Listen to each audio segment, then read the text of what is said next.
Bonjour à Bonjour. tous. Alors, nous sommes les fondateurs de l'École supérieure des perceptions. Et on fait cette petite vidéo pour répondre aux questions qui ont eu lieu sur notre vidéo qui s'appelle Réincarnation, combien de temps après la mort? On essaiera de vous proposer un lien à la fin de la vidéo si vous voulez aller la voir, d'une suggestion de vidéo à regarder. Et je voudrais, juste avant de commencer, préciser que toutes les réponses qu'on va vous donner, en fait, sont des choses qu'on a canalisées, des réponses qu'on a obtenues en nous connectant. Mm. En nous connectant ou en expérimentant dans les états modifiés de conscience, un peu des visites de l'entre-deux-vie aussi, et plus les questions qu'on pose, et là-haut, ils nous donnent les réponses. Donc après, voilà, on vous les offre, à vous de les passer au crible de votre Discernement. de votre discernement, de votre ressenti. On ne pourra pas vous apporter de preuves matérielles de ce qu'on dit, mais si on vous partage, c'est que on en est sûr. En tout cas, nous, on y croit. Voilà. Alors, Première question. Donc, il y avait Marie-Pierre, 3992, qui nous avait posé une question. Alors, je vous lis son commentaire. Merci pour vos éclaircissements toujours très clairs. J'ai acheté le livre que j'ai commandé de suite. Merci Marie-Pierre. Alors ça, c'est un livre d'ailleurs, si ça vous intéresse, qui parle énormément de l'après-vie, qu'on a écrit à trois et qui s'appelle Manuel à l'usage des terriens, que vous avez un lien sous la vidéo si vous intéresse. Donc, elle dit qu'il est passionnant. Donc, merci Marie-Pierre. Une petite question. J'ai eu l'impression dans votre vidéo que l'on se réincarnait dans la même famille. Est-ce vrai ou simplement dans les cas où l'on meurt jeune? Alors, non, c'est quand même relativement vrai. Il faut savoir qu'on fait partie, comment dire, la vie est un grand jeu, c'est une grande pièce de théâtre et on joue cette pièce de théâtre accompagnée d'une troupe. Et à chaque vie, on va dire, on joue un rôle différent, mais toujours avec les mêmes acteurs, les mêmes comédiens. Non, c'est relativement vrai. C'est la même famille d'âmes, en fait. Oui, c'est un peu le terme utilisé actuellement dans la littérature. On parle de famille d'âme et c'est finalement très vrai. mais du coup, cette famille d'âmes, elle est plus large que Exactement. la famille avec le patronyme, quoi. Oui, parce que ça me fait penser justement à une anecdote. Quand on remontait les vies antérieures avec Tiphaine, on s'était rendu compte que j'étais une habitante du quartier et que Tiphaine était la boulangère. Donc, vous voyez, il y a quand même quelque chose c'est assez large. On se contente pas des personnes qui vivent dans notre intimité. Oui, oui, et c'est vrai qu'un jour, je me suis fait une réflexion, je me suis dit, mais c'est fou en fait, parce qu'au début, quand on commence à ouvrir ses perceptions, on se dit, ah, cette personne, j'ai l'impression que je l'ai déjà rencontrée. Mais finalement, avec l'habitude, on se rend compte que on a quasiment rencontré déjà tout le monde, et que il faut plus se demander qui on n'a pas déjà rencontré. C'est plus ça Mm. qui est surprenant que l'inverse. En tout cas, il semblerait que c'est comme un groupe d'évolution. C'est comme si il y avait beaucoup d'amour finalement entre tous ces gens, cette famille d'âmes, même si des fois dans cette vie-ci, la personne elle peut jouer le rôle du méchant dans votre vie, mais en fait, ou de l'ex pas sympa, vous voyez. Mais en fait, il y a comme une espèce de contrat entre toutes ces âmes pour évoluer ensemble, hein. Mm. Donc des fois, on n'a pas le bon rôle dans la vie de quelqu'un ou il n'a pas le bon rôle dans la nôtre. Des fois, on va être le père de quelqu'un et puis dans une autre vie, c'est notre enfant. Vous voyez, les rôles changent quand même, hein. Faut pas vous imaginer qu'on se réincarne toujours le même père, la même mère, le même. Mm. Pas du tout. C'est comme si à chaque réincarnation, vous prenez tout le monde, on mélange tout, hop, hop, hop, et on relance les dés. Alors j'exagère, ça se fait pas au hasard, mais voilà, quand on dit la même famille, imaginez pas la composition de votre famille comme elle est actuellement. D'accord. Non, on est là pour expérimenter différentes facettes, différentes personnalités.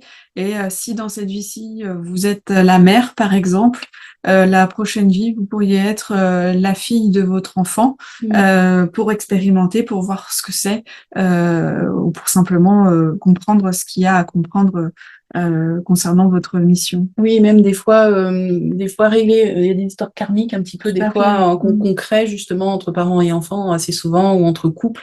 Et des fois, on vient aussi pour comprendre ce qu'on a fait à l'autre, et du coup, on va le vivre. Ou, voilà, donc il y a plein de choses qui se rejouent comme ça. Donc oui, on se réincarne quasiment enfin, tout le temps dans une famille qu'on connaît, ça c'est sûr, avec des gens qu'on connaît. Mais une famille au sens large du Voilà, terme.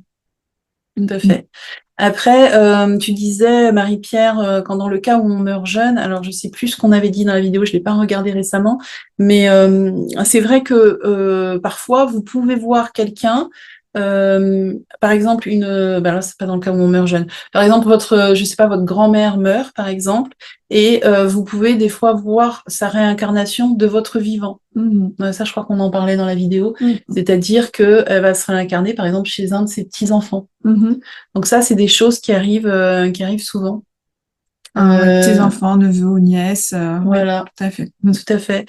Et d'ailleurs, je sais qu'en Afrique, c'est assez courant, hein. Je donnais l'exemple par exemple, des gens qui portent comme prénom, comme surnom Papis, par exemple, qui veut dire petit papy, parce que ils savent que c'est la réincarnation du grand-père. Donc, c'est des choses qui, dans d'autres cultures, sont une évidence et sont acquises, hein. Ça peut paraître bizarre, là, quand on le dit, mais... Et moi, j'ai l'exemple d'une tante qui est apparue en rêve, dans le rêve d'une de mes cousines, qui lui a dit je vais revenir bientôt, et une semaine après, elle apprenait qu'elle était enceinte. Ah, c'est beau, ça Donc aussi. ça aussi, c'est une vraie, à mon sens, une vraie preuve qu'on peut voir la réincarnation de quelqu'un de notre vivant. Voilà, donc des fois, vous pleurez quelqu'un et en fait, vous allez le retrouver. Vous n'avez même pas besoin de mourir pour le retrouver. Vous le retrouvez déjà dans cette vie-ci. Merci en tout cas pour ta question, Marie-Pierre. Alors, on va prendre une deuxième question. C'est de Daniel.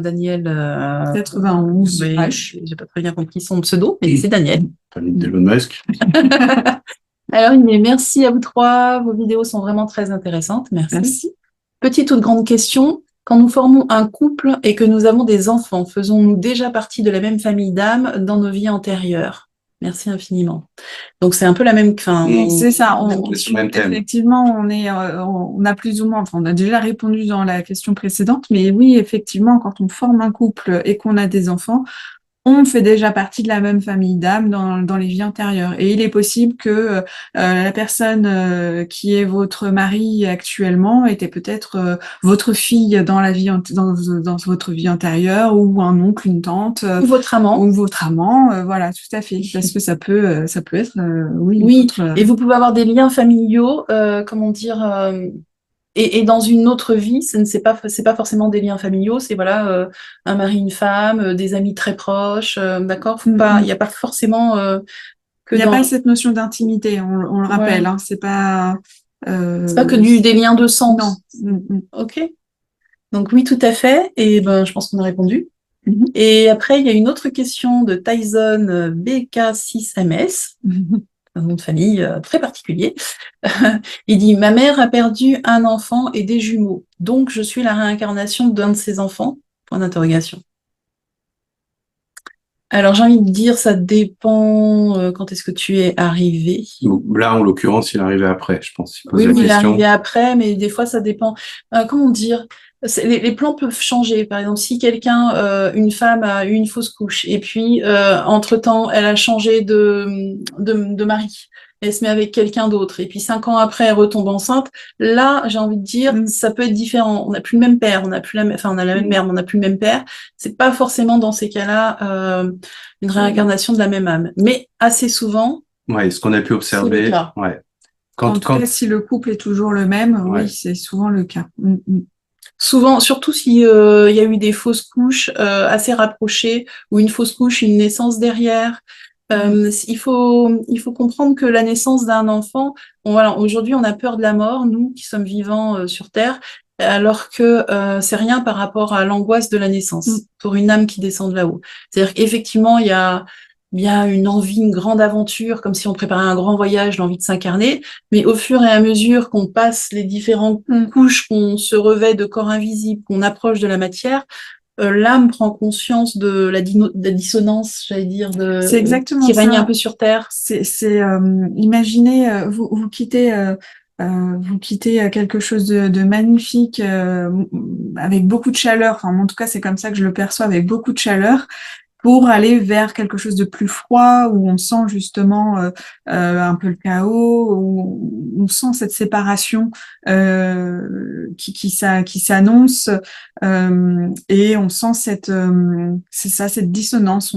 Il y a quelque chose qui qui est pas harmonieux en fait lorsqu'on descend. Voilà. C'est pas harmonieux parce que ce sont des égos qui chacun cherche à trouver leur place. Alors que quand on est sur les plans spirituels, en fait, c'est comme si l'ego, il était vraiment loin derrière. Donc, il y a vraiment une harmonie, une fusion.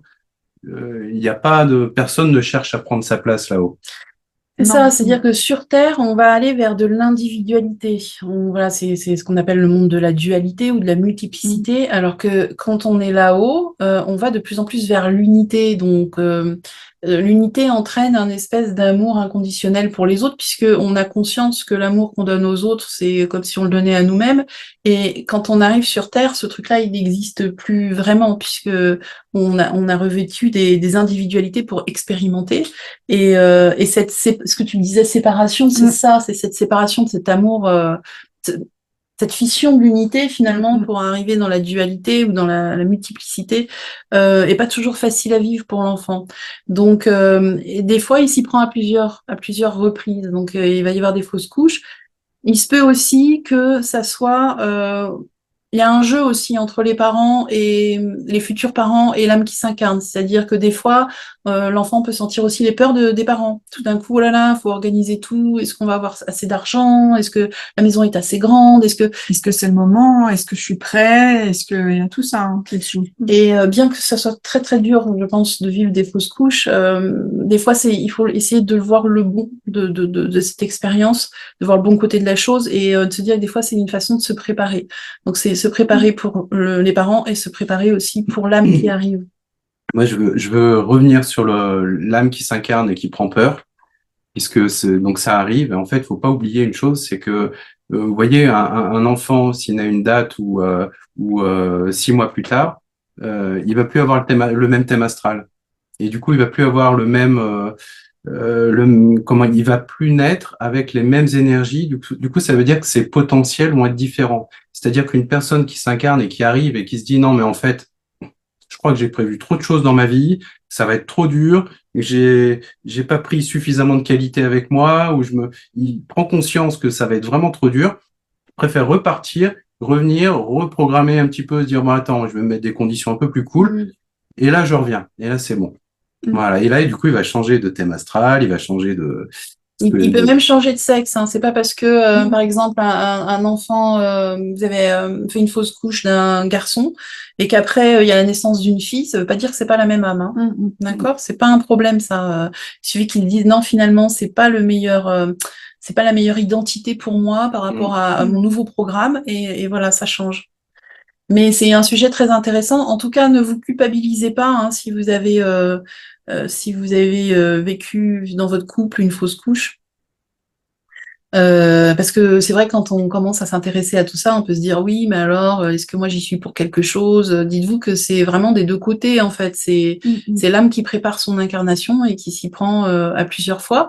Après, plus vous allez être dans l'amour de cet enfant, même s'il n'est pas encore né, hein, justement, il hésite à s'incarner, plus vous allez arriver à... Et puis dans l'amour, dans votre famille, dans votre couple, enfin, plus vous allez sortir des peurs, plus ça va l'aider, lui, à se dire, bon, ça a l'air dur, mais il y a quand même beaucoup d'amour, ça va être plus facile. Donc, si vous avez déjà vécu plusieurs fausses couches, que c'est compliqué, essayez au maximum de sortir des peurs. Alors, je sais que c'est plus facile à dire qu'à faire, mais en tout cas, s'il y avait un conseil à vous donner, c'est ça. Et plus l'enfant va sentir qu'il y aura de l'amour, tout simplement. Ok, il y a peut-être un peu des peurs, mais il y aura de l'amour. Ça va l'aider, lui, à se défaire de ses peurs aussi. D'accord, donc c'est le meilleur conseil qu'on peut vous donner. Mais après, dites-vous que des fois, il n'y a pas le choix. Et puis même des fois, l'enfant peut se dire aussi, bon ben non, je suis vraiment pas prêt, je l'essaierai dans 5 ans, voilà, ou pas tout de suite. Et c'est pas de votre faute, hein. D'accord. Mais en tout cas, ce qui est très beau dans ce qu'on vient de vous dire, c'est que des fois, on peut pleurer la perte d'un enfant, parce que ce qu'on dit sur une fausse couche, ça peut arriver aussi pour un enfant né mort très jeune, un enfant qui est mort, on va dire, dans les toutes premières années de sa vie, encore bébé. C'est aussi ça, c'est la même chose, hein. C'est aussi un refus d'incarnation et on peut pleurer longtemps un enfant comme ça qu'on a perdu, alors que vous savez peut-être pas qu'il est déjà revenu auprès de vous. Si vous avez eu un deuxième enfant derrière, c'est très probablement lui. Donc vous n'avez plus à le pleurer. Et ça, c'est très beau et ça peut vraiment vous permettre de vous réconcilier avec ça, la culpabilité et la séparation et toutes ces voilà, tout est juste et, et vous l'avez retrouvé. Merci en tout cas à tous pour ces questions. Voilà, on vous dit à bientôt. On va faire d'autres questions-réponses.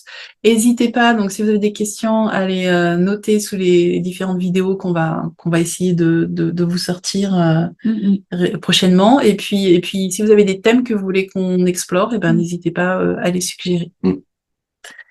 À bientôt. À bientôt.